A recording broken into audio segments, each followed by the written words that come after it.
Welcome back. I'm here with my delightful friend Tracy. I am here with my resilient, wonderful friend Amber.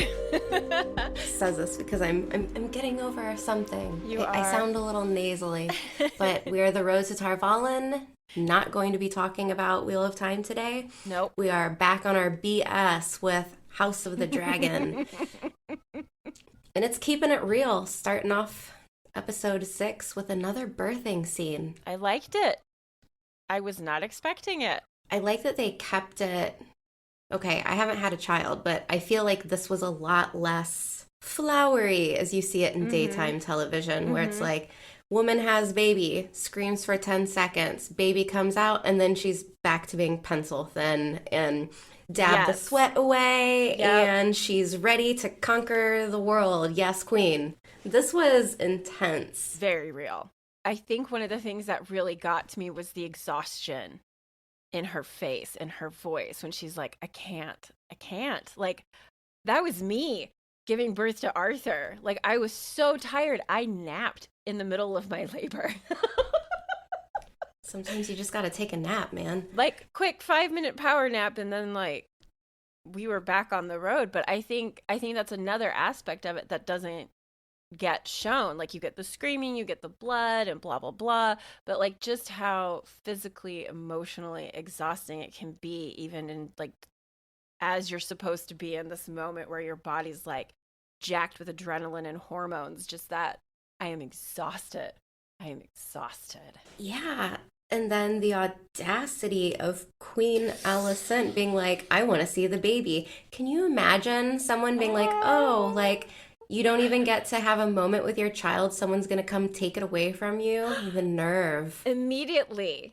She's done things that, obviously not a big Alicent fan over here, but that was just on a level of, I'm speechless. Yes. Speechless. Yeah. No, I am so with you. Rainier's response was so good, though. I don't know if I would have done it, could have done it, like to just stand up right after giving birth. And then, like, as she's getting dressed, her afterbirth is coming out.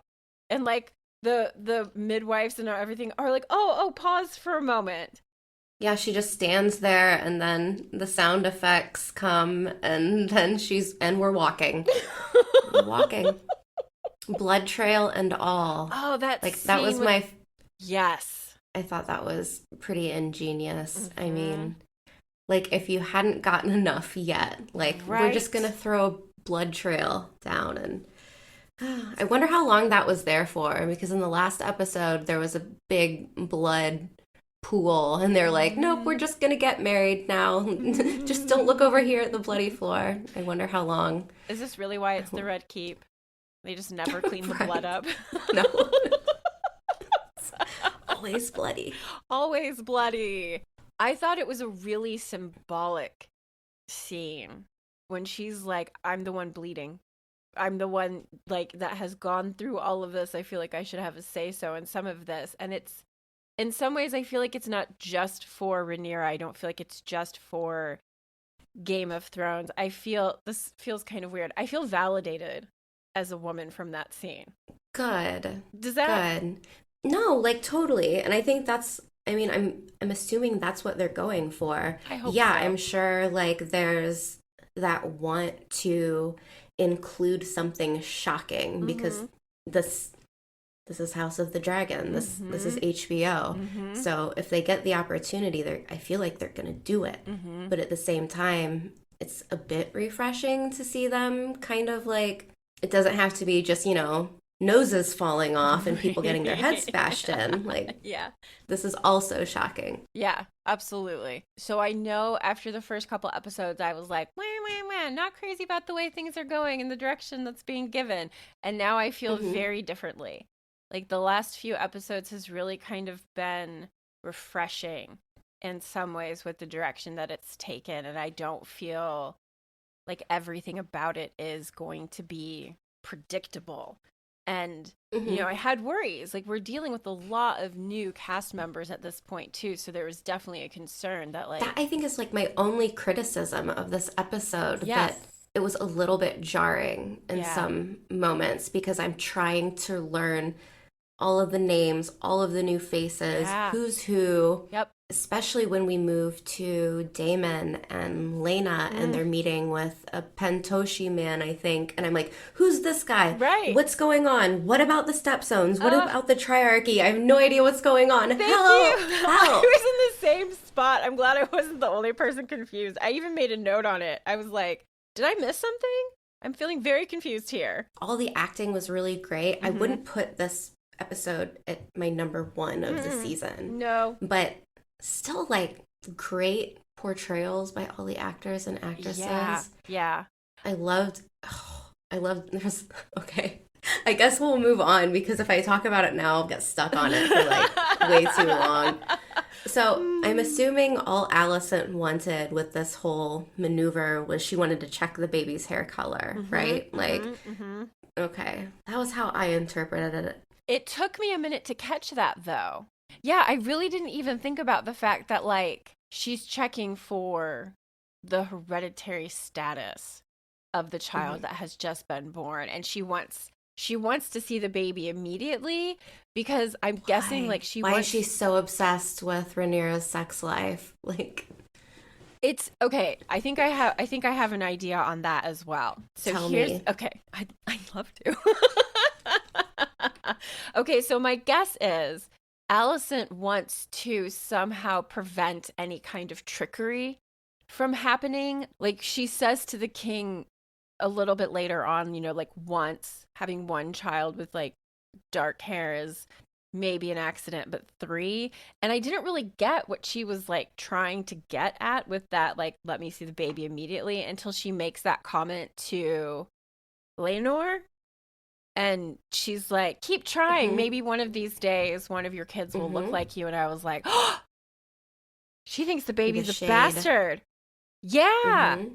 It took me a second for that to like click in. And I was like, oh, what's happening? Where's the drama here? Who's the daddy?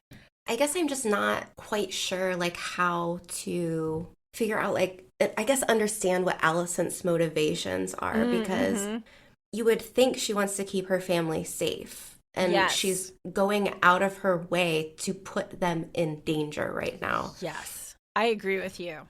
So maybe she's just extremely, like, set on the truth. She's a black and white type of person. You know what I mean? Like, yeah. She's like our Galad, you know? Like, there's only right and there's only wrong. Like, there's nothing in between. So I don't know if, like, that's what's kind of motivating her or if that's what she's telling herself and she's just a total hypocrite and wants her children to become heir. I feel like a lot of it comes from that situation, too. Like, the hypocrisy. I think that's a really good point. I think she's a total hypocrite. But anyways, after Alicent and this whole moment is ended, then we meet Harwin, a.k.a. Baby Daddy. Baby Daddy? Oh my. Oh my. It all started with him throwing Rainier over his shoulder. She was like, yeah, that's it. That's the guy. That's the guy for me. That guy. Not petulant Kristen Cole. Oh my God. Oh my God. Oh, he made me so angry so many times. I was like, I would punch you in the face. Right now, punch you in the face. Oh my God. Not gonna lie, like that was so worth it watching Harwin just like destroy his face. It's like, haha, not so pretty now. Somebody's gotta do it. Okay, so she does have that moment where she's with her new child, Joffrey, right? And then her 2 older sons. She has 2 older sons, right? And then she's in the room with Lionel, her husband, and Harwin, who's like the dad to the children. Yeah. And like Lionel kind of gives this nod, it feels like, to Rainier as he's leaving, like, I'll leave you be with your family. And I'm like, this is so weird. So weird. I don't know. Like, I almost thought it was like really endearing. Like, I thought it was more like they're in a like polyamorous relationship where the relationship with Lionel, I'm sure there's love and affection there, but there's not sexual attraction between he and Rainier. I don't know if she could find him sexually attractive. I have no idea, but she's not his type. Exactly. But that doesn't mean that they can't be in a relationship of sorts. And Harwin is just like, yeah, I'm down for whatever. Right. So, like, everyone's happy, it seems like. Yeah, I agree with it being endearing. I think the weird part of it comes from the concerns that I have that also become like the center of the episode as it goes forward. I love, love, love the idea that Lionel and Rainier have built this relationship that allows them to each have satisfying lives together, because in an arranged marriage, that's so uncommon. And I think it's such a good idea. And it wasn't just for him, it was for both of them, which is also incredibly novel to see in a show like this, I feel like. And for it not to get like degraded or devolved in any way that feels overly sexualized or divisive. Does that make sense? Yeah. Yeah.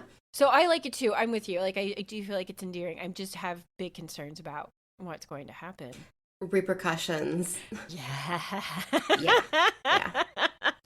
Choices will be made. Choices were made.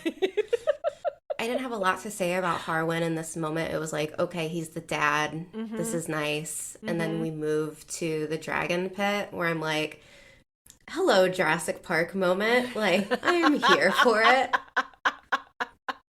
I definitely had that T-Rexes like to hunt moment, you know? Like... Yeah. And I was just hearing the melodica. I loved what they did with this little baby demon dragon, Vermax. Right.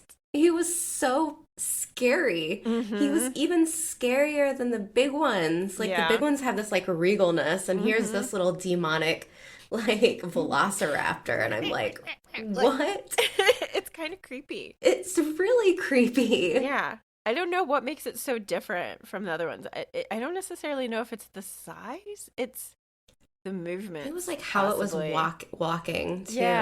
Yeah. It's like waddling and the noises it was making. It just sounded pissed. I guess maybe that's what it is, because like these older dragons feel a little bit more tame. Like they listen, and this one was like... I'm a new dragon. I don't listen to shit. Yeah. It's a toddler dragon. Yes. Do I have to put you in the corner, Vermax? Yes. Come on now. Vermax. Listen up. Bad Vermax. Bad Vermax. I'm going to count to 3. And if you aren't behaving by the time I get 3, you won't get your goat, okay? Okay, Vermax? Okay, sorry. So it turns out that Aemond, the second child of Alicent and King Viserys, has no dragon. Wah wah. I feel bad for the little dude. They were jerks to him. They sure were. It seemed like his older brother was the one kind of like spearheading this whole operation. Yes. Rainier's kids went along with it, so I can't say that they're not little shits themselves. Yeah. But aren't all children? Yes. That's actually exactly what I wrote down, was like, kids are dicks. Like they're all just being little jerks to each other. And as much as like sibling rivalry is a thing and familial relationships can be contentious, there are even more things kind of weighing on these kids that are going to push them to behaviors like this that are just like crazy. You'll think he'll get a baby dragon? Do you think he'll get an egg? Do you think he'll get a dragon that's become riderless? Ooh. You know, I really don't know on the last one. Like, that's kind of what I would like to have happen. But I also, like, when they were doing the training and they were telling Jaceres, is that right? The eldest son of Rhaenyra. But, like, they're training him to talk to Vermax, and they're like, once a dragon connects with its rider, it will only listen to that rider. And so I don't know if like this maybe this is like a Torum from in the Wheel of Time, where like once you are connected to your creature, no one else can. In Game of Thrones, the Song of Ice and Fire world, if a dragon loses its rider, it can eventually pair up with a new rider. Okay. So that is a possibility. As long as that person's alive. Yeah. Because that's currently Lena's dragon Right, yeah. belonged to someone else before her. She has the biggest. Oh, okay. Does it tell us who had the dragon before her? I don't remember who the writer was before her, but it was talked about, I think, in that episode where she was on her date with Viserys, the king. Okay. Uh-huh. That was the dragon I think she was asking about. And he was like, that one's been missing for a while. Oh, wow. Okay. I actually completely forgot about the little tiny Lena. Baby Lena. Yeah. And like her little date with Viserys. I forgot all about that. I love her. I love her so much. Pour one out for her. We'll get there. We'll get there. We move to this very touching moment, not between Alicent and her daughter Helena. That was just weird. Really? What the I liked it. I liked Helena a lot, like this nerdy little girl being playing with a millipede. Right. Like, cool. It has no but eyes. Her relation or it has eyes. I don't think it can see though. Like her observations were really detailed. Like she was totally zoned in on that little creature. It was more like Alicent being like, there, weirdo. There, strange child. Right? Like, I didn't feel like Alicent was really trying to connect with her daughter in that moment. I felt like she was more like, where did I go wrong? I don't know how to talk to my own child. I've seen some people theorizing that they think Helena might have, like, prophetic visions and stuff. You know, like, that's why she would be a little bit different. Yeah. I like that. Because she says some things when, like, the camera's cutting between her and Alicent. You can hear her saying things that it's like should be a little, like, exclamation ding, ding. point. Okay. Yeah. Okay. Oh, okay. I didn't know that. That's fascinating. I believe we moved to the series, like, model room. Oh my gosh. I guess. What is happening with that room? Is this like his toilet? There are so many little moments in here that really make me think of actual historical things. And like in this case, all I can think of is like one of the Russian czars who like never really went into battle, but really loved playing with toy soldiers up to and including dressing up his own soldiers, like his human soldiers for playtime kind of stuff. And that's what I think of when I see Viserys with this model. It's like, oh, this is my playland. He's never really been tested. He's never had to be tested. I go from between, like, feeling really bad for the guy to thinking, like, if he had any other job, he'd probably be great. Like, he seems like somebody that he would be real fun to just, like, hang out with. Like, jovial, nice, you know, just a nice dude. But then when you put it in the context of him, like, ruling a nation, you're like, oh, no. Yeah. Oh, no. Come on, buddy. He's very much a people pleaser. It's very Machiavellian in a way of what we're seeing of is it better to be feared than loved? And Viserys definitely leans towards the side of wanting love to win out, and it blinds him in a lot of ways that are still alive. He's still how is he strong. Still alive? Viserys, you're literally falling apart still. How 10 years later? Where's his ventilator? Yeah, something like that. He's in his golden iron lung or whatever. That's what I want. What did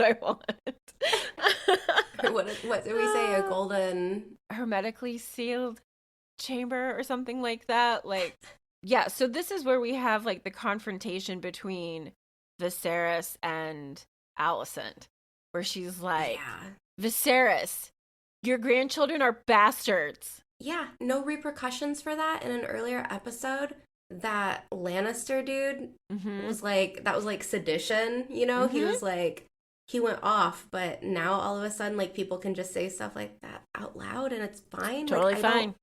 I guess this is one of the points that I'm not so sure I am on board with. Ooh, tell me more. Just from a storytelling standpoint, because there are other instances where Alicent says something similar in front of a group of people. You're gonna let her do that? Like, either Viserys is just completely inept and that's it, or... One of the things that I just remembered from that conversation is when Alicent is like, you forbade me to ever speak of this again. Like, so this is a conversation they've had before. and she's apparently been at least keeping her opinions to herself around her husband, which doesn't mean that she's not venting to other people, which definitely has the possibility for a rumor mill and blah, blah, blah. I feel as though Viserys is just like, he doesn't want any strife. He's like, this is what I have laid out. Rainier is my heir. She has children. Those children are her heirs. They will sit on the throne. It is that simple, Alicent. Shut up and sit down. And maybe she's done that with the king for this period of time. And now she's like... Up until now. Yeah, and now she's like, you know what? I've had it up to here. First one could have been a mistake. But now three children that don't have silver hair, like this defining trait of their household. And I mean, all of the other descendants have it. Like, that was the other thing. Yeah. Was like, both of her children have that white silver hair, and Damon and Lena, their children, both have that silver white hair. It's only Rainier's children who are lacking that. And both their parents, same thing. They both have that silver white hair. So there's no reason for anyone to expect that not to happen. And Viserys is like, well, I had this horse that ran away once. Viserys, put away your plan, Tony. Like, this is a real conversation. No, I guess, like, here's the thing, though. Here's the thing, like, this is the first time she does it, but when she does it again later on in the episode in front of, like, a room full of people, I feel like there either has to be, like, immediate consequences or don't include it. Which brings me back to Kristen Cole punching Rainier, and that's just never, like, it's not a deal. It's not a big deal. Nothing, no big deal.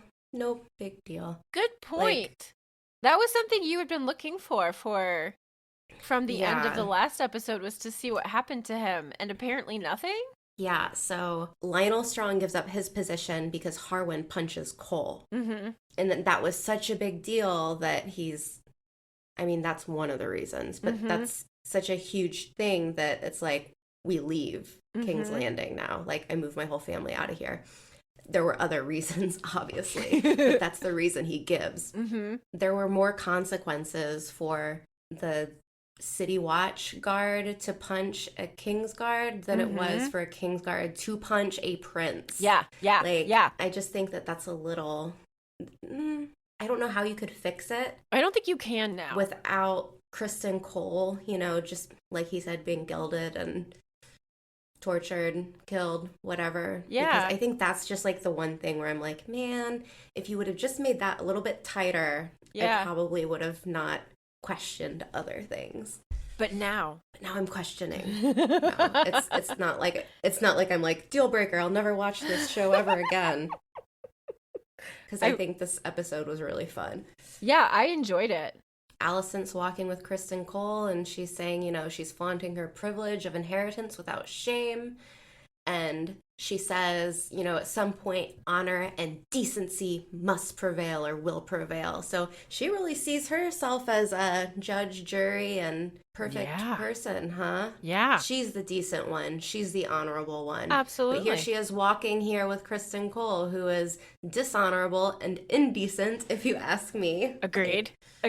Practice what you preach, Alicent. Yeah. Horrible. He is so bitter. Oh, so bitter. He calls her a spoiled cunt.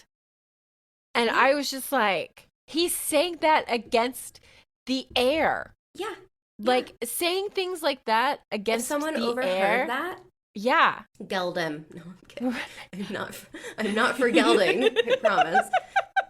He's just, he's awful. And I'm sure this is how they want to portray him. They want him to be terrible. He's flipped his alliances completely. And it even filters down to the way he's teaching the children how to fight later on. Like, messed up. Yeah. So messed up. Yeah. When you're saying what Alicent said about, like, honor and decency, I wrote down next to it, like, whose idea? Whose idea of honor and decency, Alicent? Yours? I wrote down pot, ? Kettle, ? It's very hateable. Very hateable people. I think she's got some bitterness built up in herself as well, for sure. I'm sure she did not really want the life that she has right now. And it, like, the way that she feels about it has just poisoned her. She is so blech. What you said earlier about how Alicent is almost turning away every opportunity to protect her children. That even comes in more strongly as we go along in the episode, where I'm just like, what are you thinking? The next scene when, oh my God, her child is masturbating out of a window. We didn't need that. Did we need that? I can't. It's like, there are phrases that I never thought that I would record myself saying. And that was one. That was the whitest bum. The whitest bum. This poor actor, I hope he had a body double. So she, like, interrogates him about the whole, like, dragon pig thing. Yeah. And the pink dread. Yeah, he blames Rhaenyra's boys, of course, because of course he does. Of course he does.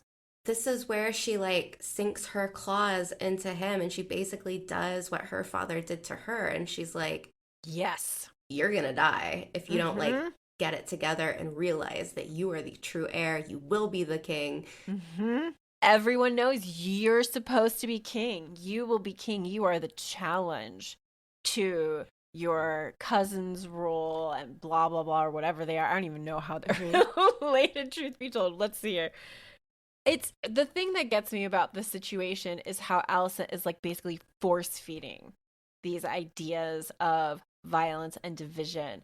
And like you had said before, she's turning away opportunities to protect her children, because Alicent is like, these things that happen, you have to look out for yourself. This is danger zone number 1. Like, those boys, they can destroy you. Piss them off now, and what kind of repercussions will you face later?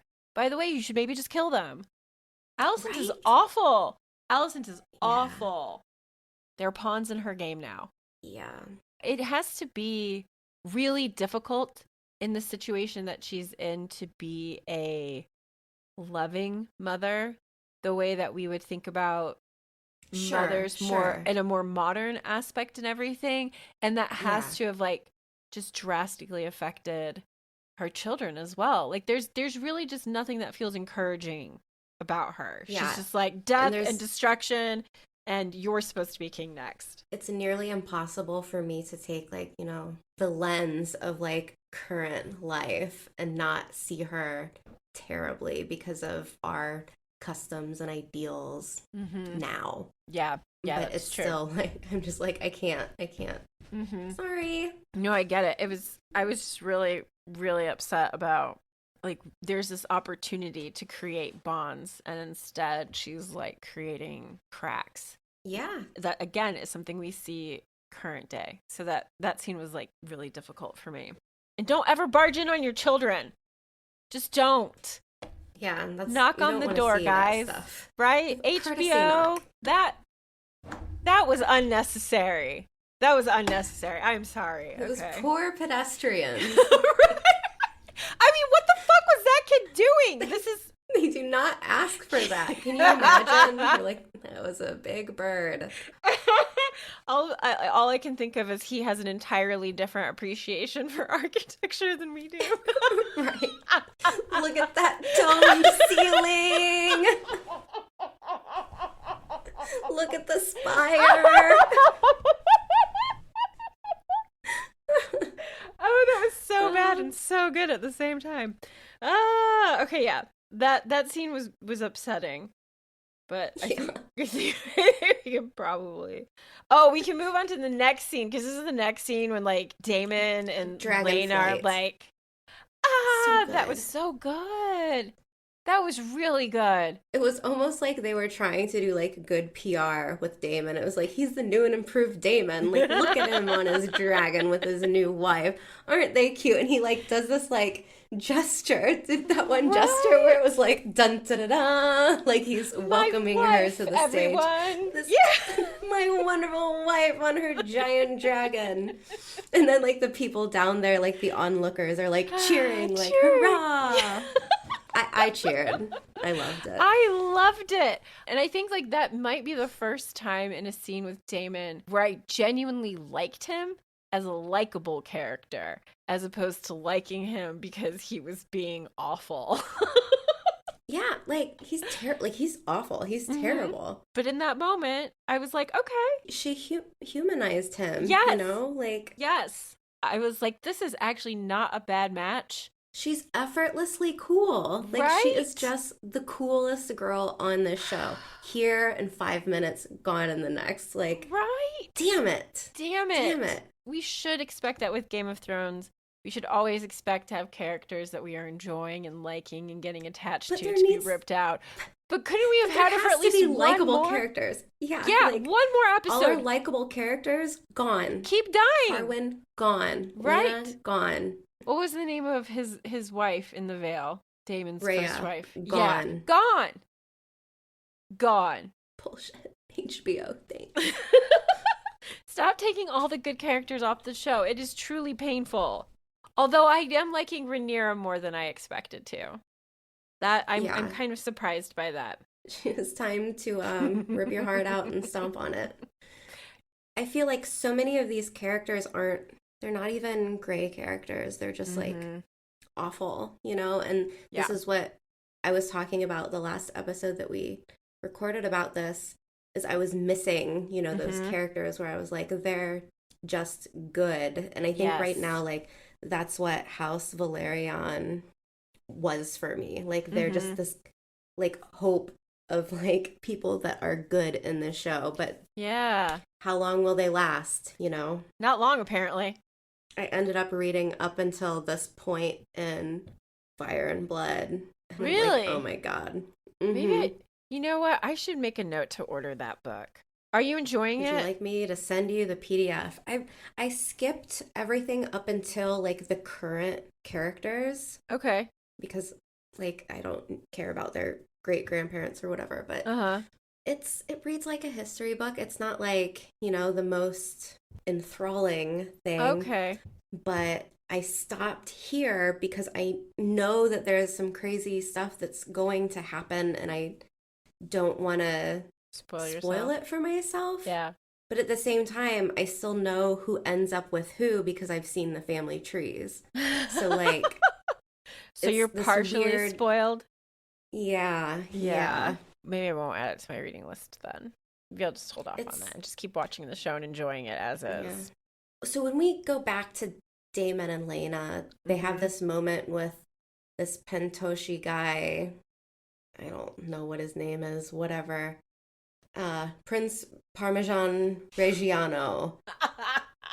He wants some help with the dragon. And Damon's not above kind of like pimping himself out. Like he kind of sees himself as a sellsword in this instance, but Lena's like, dude, like we're the blood of Valyria. She's too proud for that. She's like, I'm not a sellsword. Like I'm a fucking like pirate dragon rider woman. Like this is beneath me.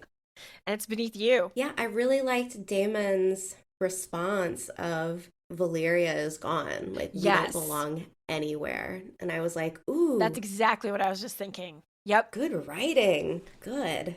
Damon feels so different in the interaction at the table, and then later on when he's with Lena, and he's so much calmer feeling. Like some part of his fight feels gone. And I guess I get that. Like, where does he belong? Where does he fit in all of the family tree lines? Like, he had been the heir, and contending to being the heir, he didn't have a whole lot between him and the throne. Like, if something happened, there was like maybe one, maybe two people who could stand up to taking the throne away from him. But now Rainier is heir. Rainier has 3 sons. Alicent has 2 sons. He belongs nowhere. Valyria is gone. He doesn't have lands to rule. Lena has a home. She's like, I belong somewhere. I want to go back to where I belong. And Damon's like, I don't belong anywhere. And I'm feeling depressed and defeated. And I just want to hang out here and drink wine and not drink wine and be roguish. Yes. Yeah. I think that's one of the things that made them like a good match, though, is because she has that like free spirit where you could almost feel like she's not someone that you could ever fully like tame her fire. You know what I mean? Like she's just so cool and fearless, and I think like that's what made them that made them a good match. I mean, he's still pretty gross old uncle, but old Uncle Damon. Oh God, good point. But I mean, I don't know. I'm so uncomfortable. Yeah. Like part of me was like, maybe this isn't such a bad direction for Damon to be taking, but I was also kind of sad at the thought of him like choosing to sit on the sidelines. Okay, let me ask you this. What do you think the future holds for Damon? Oh, he's going after Rainier next. You know it. Okay. You know it. Rainier isn't really like a contender for Rainier's affection. More of a placeholder. Yeah, he just is like, you are the guy that I'm married to, and like it helps us with an alliance, and that's it. And they both know it. They both seem fairly comfortable with this. I can absolutely see Damon stepping in as I'm gonna say this. I can't. I can see Damon stepping in as lover. Okay, got it out. An advisor. They're Targaryen. There's every possibility that there's going to be a new and different alliance. And that also makes me wonder what's going to happen to her children. This is Game of Thrones. Scary. Will the children survive? So scary. No. I just don't know how many. How many will be left? Yeah, and who will be the rescuer? Okay, so we have sword practice. Wow. Viserys being so optimistic, like, this will bring the boys closer. Dummy. But he's, like, so happy, like, almost clapping in glee. Like, young boys fighting with the sword. What a wonderful life I live. And knocking each other down, picking each other up, looking after it. No, are you seeing the same thing we are, dude? I went from, like, really disliking him to being like, man, I love this geezer. Like, he's great. I love him so much. In his old age, he's become like that benevolent grandfather figure where you're like, okay. Yes. Okay, Grandpa. He's so cute. Yeah, and delusional. Yeah. Oh my God. Yeah. Like as that whole scene unfolds and it just becomes bloody, like you can see his delusion it's dented. There's no way he could have seen what happened without being like, maybe there are some problems here. But you can also see him just shut it out. Whatever happened, didn't happen. It's not what I wanted to see. I'm looking the other way. My vision's really bad. I'm old. Yeah. Oh, they're hugging. Yeah. That is the noisiest hugging I have ever heard. Choking noises in parentheses. Oh my gosh. Yeah. And then like the way that Kristen Cole is like, all right, who's the eldest son? Aegon? So like, Aegon, you fight Jaceres, and you guys, it's gonna be totally fine because in real battle, the one battle that I've ever been in, because I'm Sir Kristen Cole, dominated my decisions on everything I've done ever. Right? And I found it so hilarious. He was like, yeah, Harwin's strong. I've been in battles, and then proceeds to get his ass handed to him in like 2 seconds. And I'm like, what actually happened on the Dornish marches? Like, were you... I mean, he was probably the bugle boy. He carried the banner. Yeah. Old banner boy, Cole. That's what they call him. Such a hypocrite. Mm-hmm. He links up later on with another character who thinks they are doing the will of a woman without asking what she actually wants. Cole purposely goads Harwin into this altercation where he's like, I wouldn't expect you to look out for someone like this unless they were like, I don't know, your son, maybe? Harwin's like, say it again, fool! Say it again! Oh, that was so good. I loved that.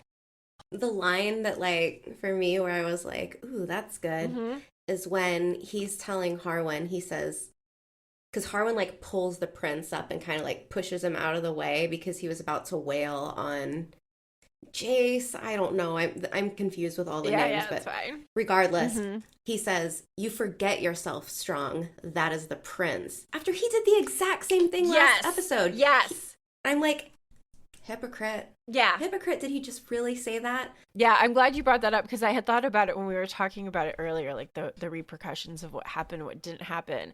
And in like this scene where it's like you're touching the prince. You assaulted a prince. And then you smashed someone's face in. And now you're like the personal guard of the fucking queen? This is how this works? I don't what did Alicent say that like got him out of being in trouble for that? It makes no sense. It makes no sense.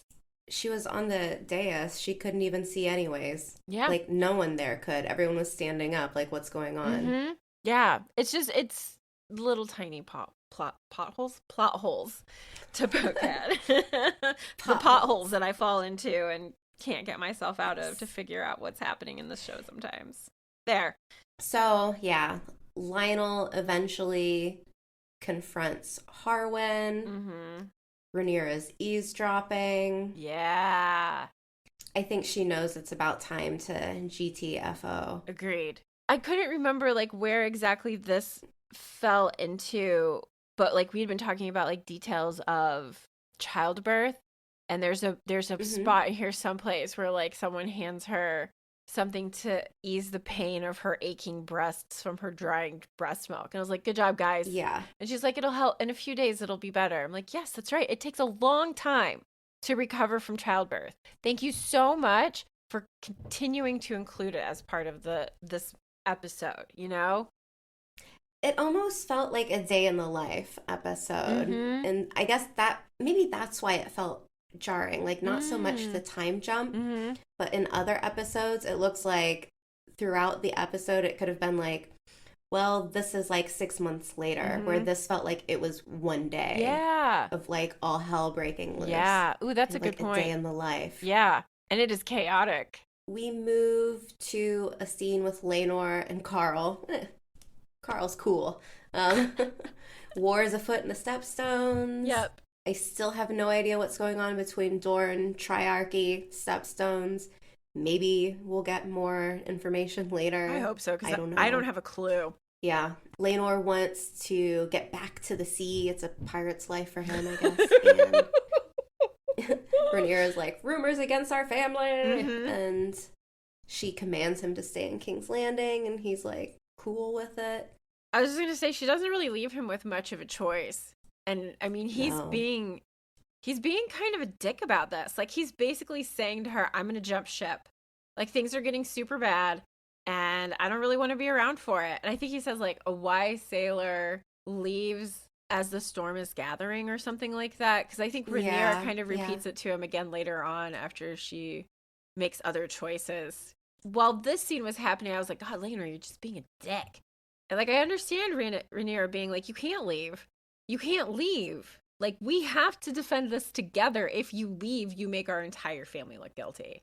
You know? And like, she doesn't really say that out loud to him, and she shouldn't have to, and she shouldn't have had to command him, but like, just the way that he comes in carousing with his buddy and drunk and is like, oh, do your breasts hurt, honey? I'm like, fuck off, man.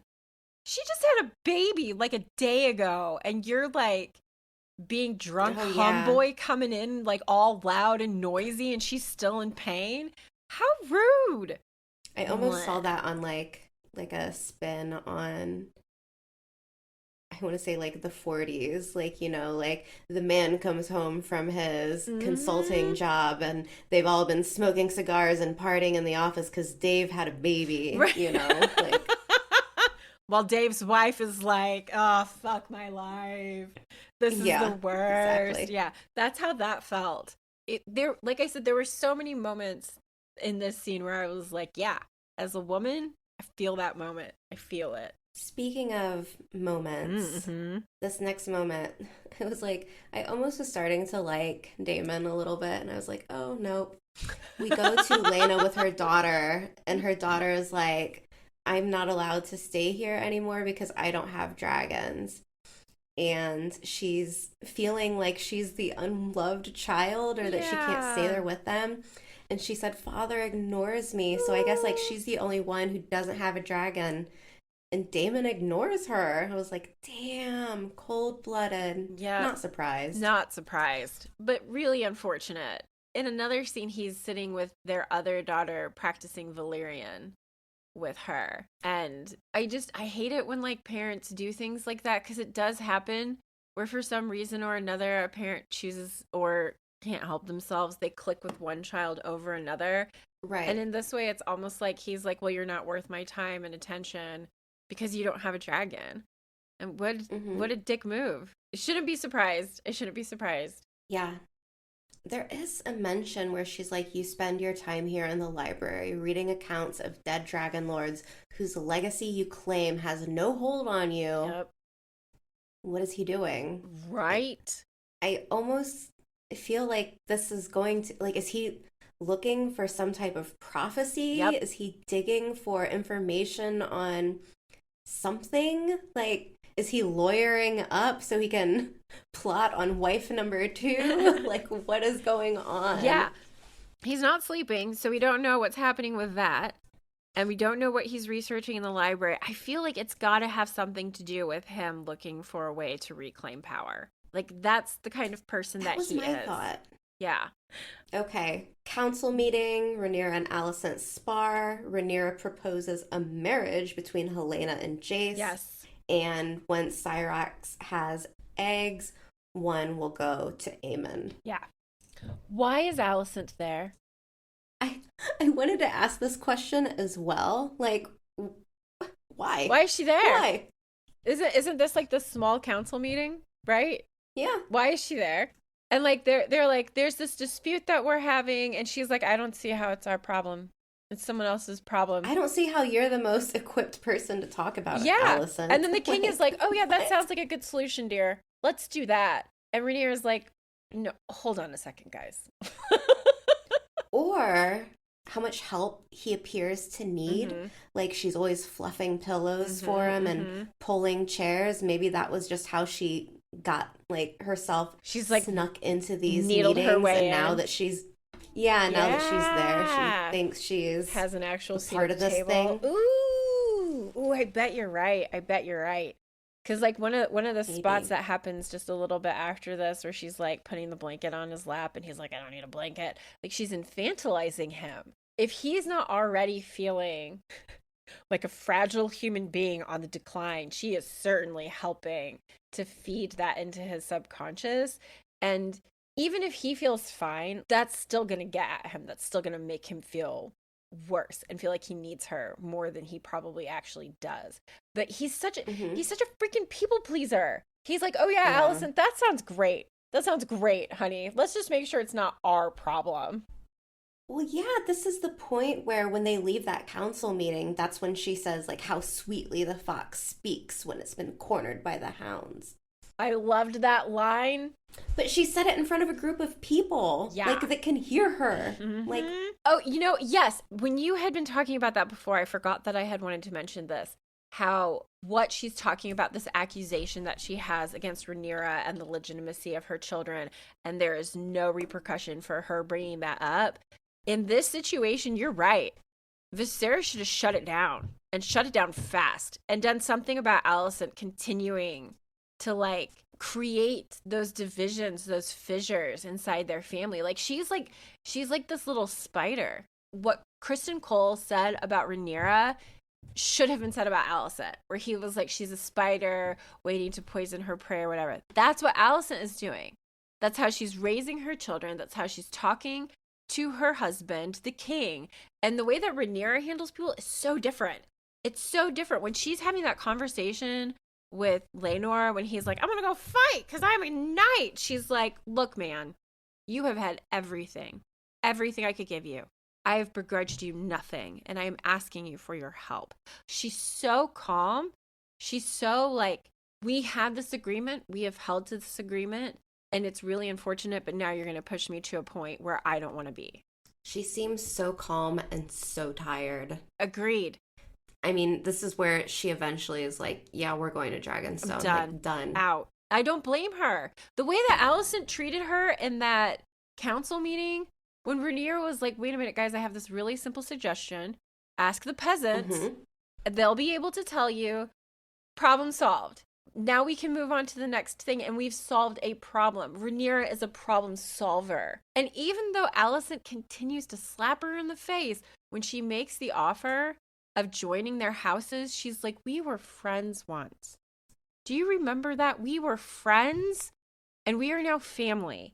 I'm offering you a way to join our families. And Alicent is like, nah, I'm not doing that. Guaranteeing something bad will happen later. What a bitch. She makes me so mad, Amber. No, I really, yeah, I don't love her. Okay, sorry. I thought it was a really impactful scene. So let's see here. Lionel Strong resigns his hand to the king. Viserys forbids it. Yep. And Otto, I keep doing that. And Lionel's like, okay, I'll take Harwin back to Harrenhal. Then Alicent meets with Larys afterwards and gives Larys the 411 on what just happened between Lionel and Viserys, and loved everything with Lena. But this right here, I think, is my favorite plot point because it was just like, oh my god. Remember when you were like, who are you keeping an eye out for? Like, I think that was one of the questions. Yeah. And I was like, this guy. I'm like, my mouth is like wide open and I just can't even like get past what he does. Alicent says at this meeting between her and Larys, she says, in all of King's Landing, is there no one to take my side? Girl, will no one rid me of this troublesome priest? Yes! Thank you. Amber, I fucking love you. Yes! And I was just like, this is getting good. He totally implicated her, though. Oh, fuck now, yeah, he did. If she tried to go to someone and say, like, it wasn't supposed to happen, like, no, there's no way, because she is the queen. Yep. Like, even if it's just a comment, like, that can be seen as a command. Yep. And so he visits the prisons and he, clears out the cells. Now he has an army of mutes. And they all have these little, like, bee pins now. I'm part of the club, guys. I mean, he's always carrying or touching that flower, too, that he was talking about last episode. Yeah. So, like, does he see himself as, like... Mr. Resilient? The thing that thrives unexpectedly? I just don't know, like, what it has to do with bees, Like, does he see himself as some... He's the great pollinator. I don't know what that would mean. Larry's the great pollinator and his bee boys. I feel like this is gonna come up later, so like I'm trying to like theorize what the bees mean. And I mean, this is something that Game of Thrones does fairly frequently, where there are these little symbols that get dropped throughout. Like, I know there are so many of them in the original series, and even there's a part where Viserys is sitting and he's got 2 rings on his... Sorry, I just smacked my mic, of course. He's got 2 rings on his fingers, and he's like, he kisses one of them. I couldn't see the symbols on them, but like that's one of those things. His wife's former ring. Was it? Okay. Yeah. I mean, his former wife's ring. Yeah, like another piece of symbolism used to show he's still missing her. Like how different would his life be had his wife survived that last child that she had, I like that Game of Thrones does that they hide those little things in there where it's like, okay, how is that going to link up later? Yeah. I maybe it's just as simple as like when we had Varys, it was like Varys' little spiders, and now it's like Laurie's little bees. Right? Like, I don't know. We're going with insects here. I'm not sure. I mean, who knows? Laurie's little crickets. It doesn't have the same ring to it. It really doesn't. Bee boys, though, I like that a lot. They like pop and lock their way all the way to Harrenhal. That's how they created a diversion to set the fire. One of them Check threw out my down. new freeze. Yeah, someone threw down some cardboard and started like breakdancing. Yes. The true I defeat almost of feel like we should Harrenhal. just end it right there. Yeah. There was no ghost of Harrenhal. It was just like the B-boys. Robot Man. I mean, we can end wherever Spooky you ghost want. doing the worm. All the classics on display Yeah. for your enjoyment. Let's wrap it up. That sounds I guess great. like as a whole, is there anything? Oh, we didn't talk about Lena's death. We didn't talk about Lena's death. Oh, we didn't. Yeah, and I mean, we don't have to didn't. talk about it for very long, but we should at least like acknowledge her loss because my notes are Lena, no, like lots of exclamation points, like, oh my god, what the fuck. Apparently it goes down differently in the books. Yeah. I was educated on this today, but in the books her child is born like deformed and dies like shortly thereafter. Okay. And she like walks to her dragon and like dies there eventually. But like the dragon doesn't burn her. She didn't go out like Yeah. she did. Yeah. I did. I don't know. I like this. I mean, I would understand if people didn't like it because it felt like a little bit too like yes queen, girl power, like badass moment, whatever. I'm pretty sure we can always use more of those. Yeah, I know, but you don't want to like overplay it. Yeah, like you don't want it to be almost like cartoonish, Yeah. I guess. Yeah, which that's I don't fair. think it was here. I think it was nice, and I feel like as far as good people on this show go, she was one of the real ones. Yeah. So like she gets a badass death scene. She had one episode. Yeah. This actress was in one episode. So unfortunate. I really liked her. There was the inside the episode, one of the executive producers and writers that they interviewed, I think her name is Sarah Hess. I don't know if I have her last name right or not, but she was talking about their decision for that ending for Lena and how, you know, they'd already had almost the exact same thing. Like here we are in the exact same position that we had been in with Viserys and his wife. And he makes the decision to have his wife cut open and the child pulled forth. And of course, his wife just bleeds out and dies, and then the child dies later. And now Damon's got this exact same choice. And Lena's like, fuck you guys, I'll make my own choice. Yeah, I guess. But to me, like I wasn't quite sure if she even knew what was going on. Like, to me, it didn't seem like she was even included in like, oh, hey, like, there's a problem. I don't think she needed to be. You know what I mean? She just knew, like, on intuition and... Yeah, like the labor's taking too long, and now the maester's over there whispering to my husband, this can't possibly be good. They are going to make a decision. Like, in the scene with Viserys and the maester in the first episode, I can't remember his wife's name, and I feel so bad about that. But, like, she's looking at him. She knows. Emma. She's looking at them. She's like, what's happening? What are you talking about? What's going on? You know. Like, you know something's going on. And as a woman, you know that if this discussion is happening, it's either your life or the baby's life, and probably both of them. And so she's just like... Yeah, I mean, I guess... I liked it way more until hearing what the inside of the episode had to say about it. Yeah. Which was always the case for me, always. I'm sorry I ruined it. I'm so sorry. I interpret it as just like pain, you know, like when you're in that much pain, you're just like looking for an out. Yeah. And if they thought like it was a her versus the baby situation, she probably would have chose the baby. Just seeing how she is with her children. That's like, a good point. That's a good point. I like my interpretation better. Sorry, inside the episode. I like your interpretation better as well. Like, I had, like, as that scene was unfolding and she's walking towards the dragon, I was like, how did you get away from everybody?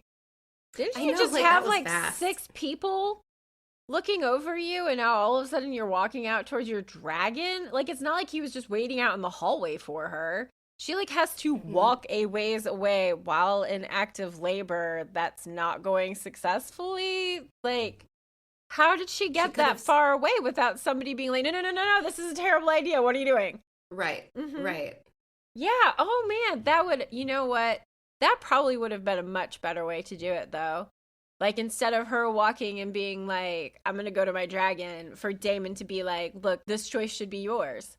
I should not be the person to make this choice for you. Well, that's the thing. Like, if you're going to make Damon the better guy and kind of like rehabilitate his character, like, be upfront with it and be like, okay, he's going to, like, on paper, ask her what her choice is. Yeah. And then she can walk off to the dragon if that's, you know. Yeah. The choice she wants to make. But I don't know. I never like inside the episode things for this reason, because I feel like I get caught up on what I feel versus like being told what to feel. Maybe. Oh, yeah. No, I like that. And truthfully, I think it's just a testimony, like, because your interpretation is so much better. I think it's just a testimony. You're so welcome. It's why we should be writing for like groups like this. Like, we'll find our thing. We'll find our thing to write for. It'll happen. But really, like, either way, however they wanted it interpreted, however they intended it, I'm bummed that Lena is gone so quickly. Too fast. We had 3 actresses for her, and then she's just gone in one episode. They could have brought her along into the next one, right? Maybe, couldn't they? I wish. It just made me really sad. Maybe her story will continue through her children, or maybe we go back to her mother. Because loved Rainies. Yeah. Do you think that her daughter will take over writing her dragon? I can't say. I know what happens with the dragons. Okay. Well, I'm wondering if that will happen then. I love it when you know what's going to happen next and you won't tell. It's so fun. And I mean that because I don't always have that kind of restraint. I just like things tumble out of me. Yeah, it's like my like nerdy inclination. I'm like, I gotta know what happens with the dragons. I love like, that. Literally a million other plot points. I'm like very focused on who rides who. I mean, that sounds really bad. We'll wrap that up. That's a perfect place to